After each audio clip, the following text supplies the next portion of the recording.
Hi, everyone. Welcome to our 28th webinar. We'll be talking about variants and how to know more about them, how they work with our website, and of course, any other information that might be useful for you if you run an e-commerce store or are working on a marketplace. Just getting started from the get-go, variants, if you don't know, are specifications of a product within a product listing. For example, a variant could include image sizes and also product types. So one of the more common ones, especially for Lumaprints, is different sizes of the product, say canvas print or fine art paper print. There are a lot of customizations you could do. There's also a lot of leeway. It benefits you in the long run as well as with different variations of a product could help with offering different price points for whatever customer base you have. I know that for some folks, it might be useful to have a more economical price point and then also have a more I would say, elevated or fancier price point, if you will. There's a lot of potential and a lot of benefits to using variants. I know customers who already have them on their website use them as to not only offer a wide net for their customers to purchase from, but it also keeps their homepage clean as they offer different types of the same product without having to make multiple different product listings. So there's a lot of benefits to them. And here at Luma Prints, we do suggest them for your store, especially if you want to, again, offer multiple different customizations without having to do a lot of work. And I'll show you how to add those variants onto your website and how they're also going to work with Luma Prints. So we can get started. I'm going to share my screen, so give me one moment. So let's get started in actually the back end of Shopify. This is one of our backends that we use as an example, but here we're right inside a product listing page and how you could go about editing it. So as you see here, I already have some variants, and this is usually an option provided for you within the product listing editor. So for the most part, they'll say, do you want to offer size selection, color selection? And from there, you could add it to your needs and to how you want it to appear. For this situation, I went for size and I went for frame color. And this is for framed paper print. So keep that in mind. My suggestion for going into product listings is always mention the type of product in the header or the product listing. And then for variants, be concise and to the point. So size, frame color. There's no other frills, no need to over edit them. Keep it pretty simple and pretty close to what is going to be sold. All right. And so if you want to offer different sizes of the same images, I guess from the get-go, um, keep in mind that when you do upload an image onto Luma Prints, this is for your kind of note to keep. But when you offer multiple sizes of the same image, it's best to start with the largest image. By that I mean, say you're offering it in a small, medium, and large, then you want to make sure your image could be equipped to then be properly printed at a large scale, say the large size.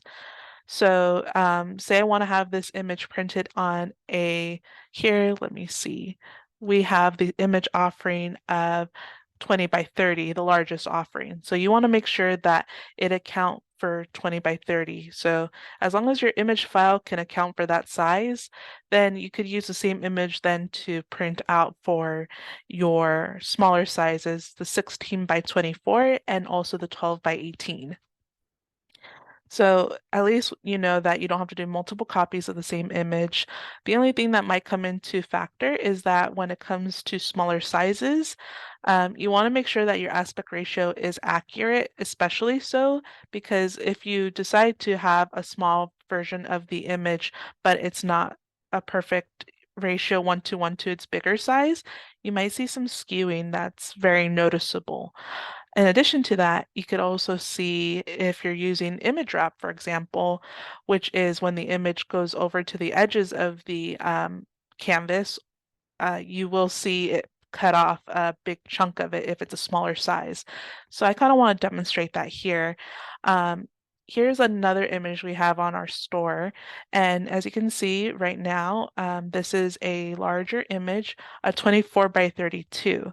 So with a 24 by 32, you could see that with the image wrap option, which I'll press here, some of the image is cut off. And you could probably still go about going with this purchase and proceeding with this type of file. As you can see, the place where it's slightly whited out, you see that parts of the glasses are cut off. But even if you go so into a smaller size, it becomes even more noticeable. So let's go into an 8 by 12. Here now it seems like it's cutting more into the face. As you can see, the portion of which it takes up away from the image is a lot. And when you're printing this out, even the ears are cut off. So it's not the best and not the most ideal. So when it comes to this, I highly suggest that you offer mirror wrap, only because then you'll always have the full image in the front and not have to worry about cutoffs. So keep that in mind when you're making your products in different sizes, especially in the smaller sizes. That's just for your reference in general. It's going to take more of the sides the smaller it gets. So something to keep note of. Okay. And then when it comes to actually creating the images and the variants themselves, we do suggest size and frame color, as I said previously. Another option could definitely be hanging wire or hanging hardware if that's something you want to have as an upgrade, for example, or have as an additional customization. This is not 100% necessary in my opinion, but of course, some customers might have a preference for hanging wire versus sawtooth, as an example. But for the framing upgrade, do note, kind of as a disclaimer, that when it comes to the sizing for canvas, at least, certain canvas thicknesses do best with certain sizes. So, for example, an I think for the 0.75 canvas, it's going to look best on images or canvas sizes up to 24 by 36. Anything past that might look a little too thin for the scale of your image. As for the 1.25, we offer that in all sizes, and I do recommend that one for most images, small and large. And then, of course, with the 1.5 inch, the thickest one, that's great for larger images and probably would be the one I would suggest for the extra large sizes, such as 40 by 60. Um, so just keep those in mind when you're coming with the framed. As for the paper framed options, the 0.875 is going to look best with the smaller images, but if you're getting into the larger images, then like past 24 by 36, then that's where I would suggest you looking into probably using the 1.25. It differs size per size, but that's kind of your threshold, just kind of as a guide for you moving forward. Okay. Another thing to think about when you're doing variants is pricing. So do note that if you're going to offer, for example, it's not applicable in this variant per se, but if you're doing canvas versus stretched or stretch canvas versus frame canvas as an example, then there's going to be different price points. Here, the only price points that I find different per product or per variant is just the size. For the colors, since that's not a price and change on our website for the colors, then I'm not putting different prices for each color, but rather just different prices for each size. Something to keep in mind. So whenever you're filling out your chart of what variants you want to offer, do keep in mind that the bigger sizes and framing options, if you're going to include a framing option, are going to have different price points compared to the non-framed options, of course. So those are things to be noted of. Another thing to keep in mind when you're doing this on the back end of your e-commerce is how you want to display the variations.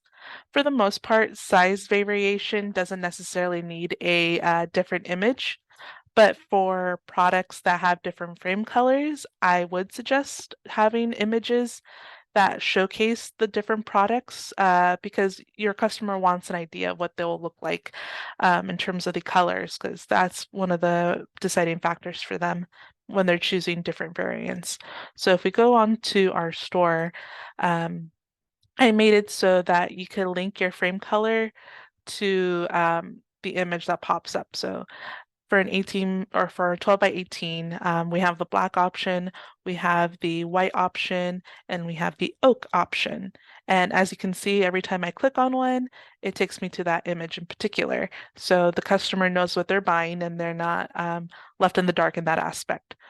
Of course, not all marketplaces or e-commerce stores offer this direct link to variant, in which case I think it's very important then to at least offer these types of images, or alternatively, you can offer one where it kind of condenses the images into one preview as to give them an idea and or a comparison should they be interested in that. But this is again recommended for when there is no direct link from the variant to the image preview.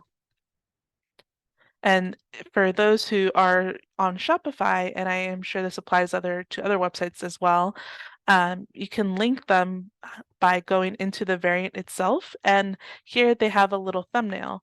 And so these ones I manually inputted myself, but I selected from my image library. And so for the black, I went ahead and chose the black one and inserted there. So that way it's going to be associated with this variant in particular. And I did that all the way down. Okay.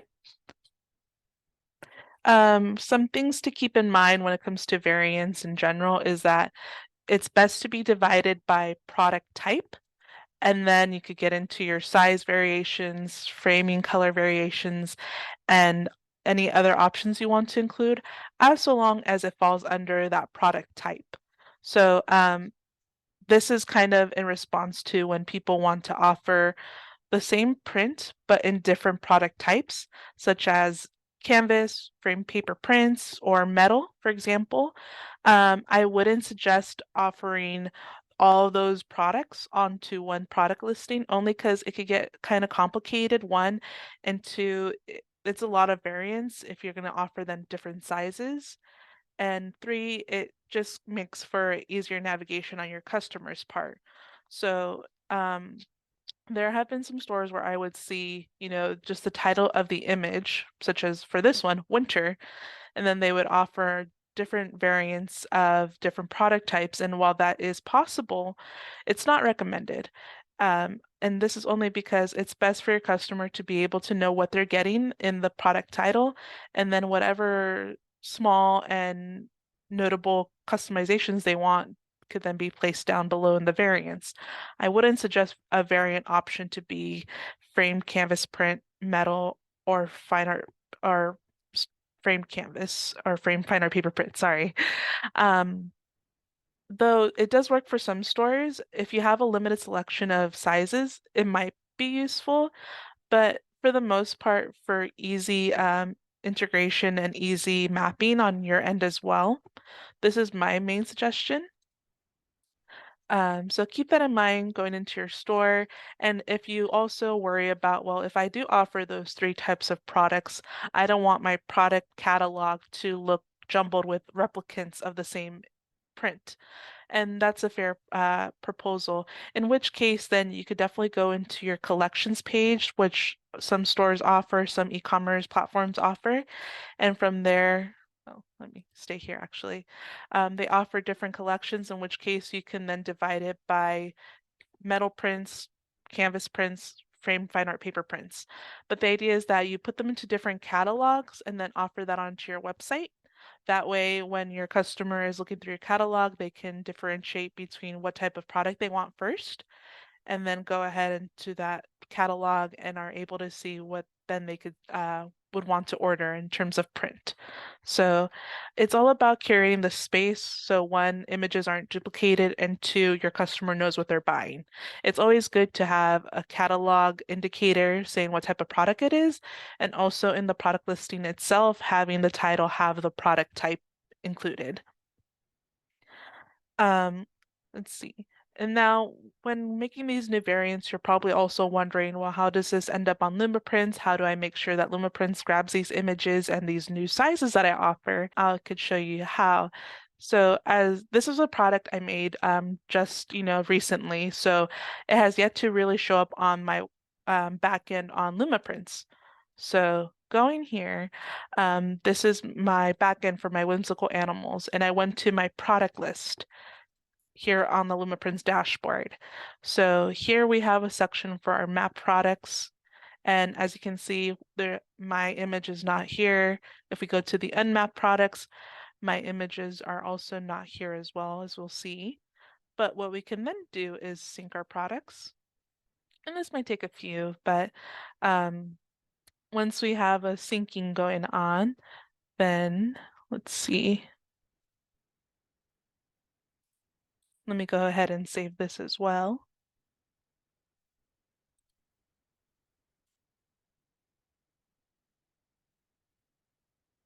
And there she is. So with the new products that I have, there are 9 map products. However, as you can see, you're saying, oh, well, why is there 9? And that's because I'm offering 3 sizes with 3 frame color options. So that's going to end up as 9 variants. So here you can view all the variants, and from here, whenever someone orders one, you can then go ahead and map the product accordingly. And now you have the variation, which is 12 by 18 oak, 12 by 18 white, so on and so forth. So rest assured that when you create these new product listings, and as long as you sync your products onto the Lumaprints dashboard, we will get them just fine. And with each variation, we will record them as such. So rest assured that this is a pretty simple and straightforward process. It's also then here a good reminder to always add your thumbnails variants. So as we recall, going here, this gives you also a visual reminder of what that looks like as well. So making sure that you and your customer are on board when something is being ordered. And then, as we explained, frame color is very important. For example, size, not so much. Most people get by with just showing one size with one mockup for here, for example.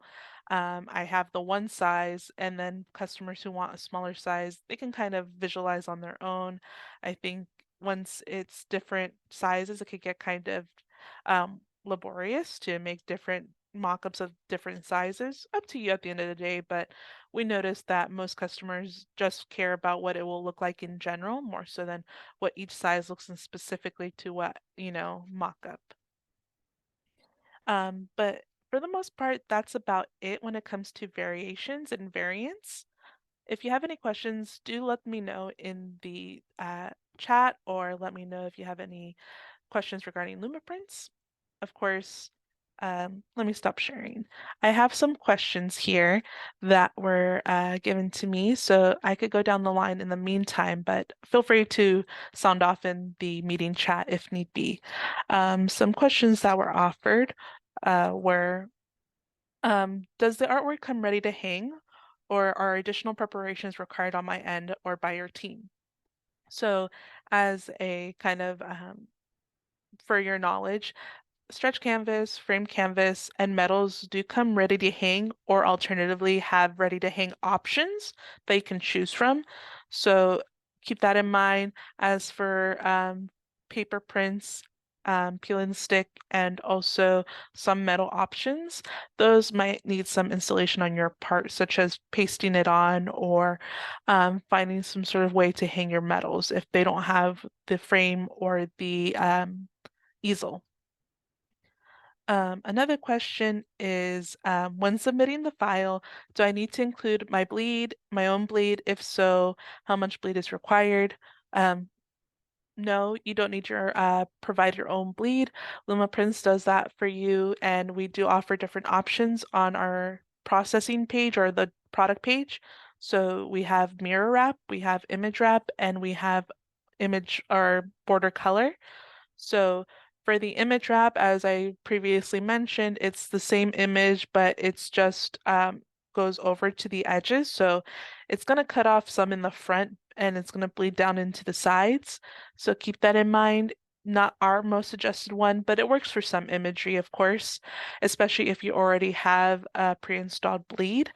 As for mirror wrap, that's our most suggested one, as it's the one that will allow you to see the image in its totality on the front without worrying about any cutoff.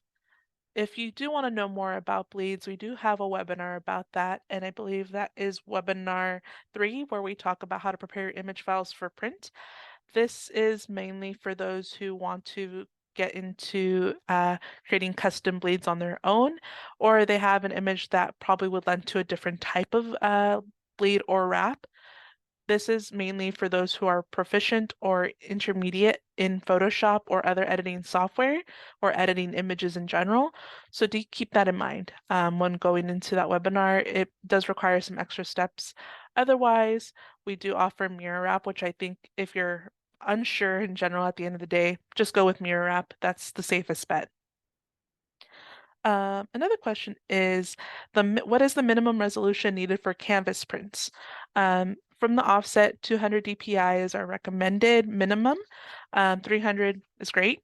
But let me go ahead and give us a show of what our FAQ looks like, because our FAQ does a good way of responding to this question, and I think provides the information you need.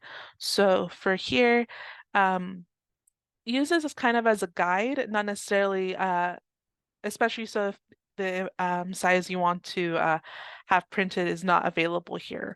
However, this is a really good guide for you to kind of take with you going into making a print. So with an 8x10, for example, again, I suggest 200 as a minimum for me. Is here at 200 dpi is 1600 by 2000. So that's one. And then as you go higher, it's going to get larger. Um, Again, this is in our FAQ page, so keep this in mind. You could always refer back to it. What I like to do is just save this in general and put it in my notes, so I don't always have to come back to the same FAQ, but great grid that we have here that you can use as your reference point. Oh, hi Um, everybody. I just want to add to that. So 200 is the recommended. You might even be able to go down to 70 dpi. It really depends on how sharp the image looks at that dpi. What we'd also recommend is sizing the print to the size that you want, and using what we call like the ruler trick. Um, put the ruler, put like a real life ruler to the screen. Enlarge your print when you size it to that specific size that you want. And if it's the clarity or sharpness that you would be okay with, because that's how it print in real life, then that's fine. If it starts turning fuzzy on you, or you think it looks fuzzy, then it probably wouldn't be good enough. Um, you can, if you don't have enough resolution or pixel size on it, you can try some of the AI image sharpening tools also that are available nowadays to help with that, to help enlarge the image so that you have more image to work with. All right, thanks. Yeah, thank you, Ken. Yeah, I was going to go ahead and suggest that just because you have a large image doesn't guarantee a perfect resolution, especially if you force resize a image that was once small into a bigger size. Unfortunately, it does not work that way. If you do want to resize something that is low res into a high res, you should look into enhancing programs that have been around for a while now and some that are in development as well. For the most part, as he mentioned, the ruler trick is a really good place to start. Webinar 3 does talk about the ruler trick in depth. If you want to look into that, I will link it in the YouTube video afterwards, but do keep in mind that just because the image is a large file, has a lot big DPI, does not guarantee it's going to be high res.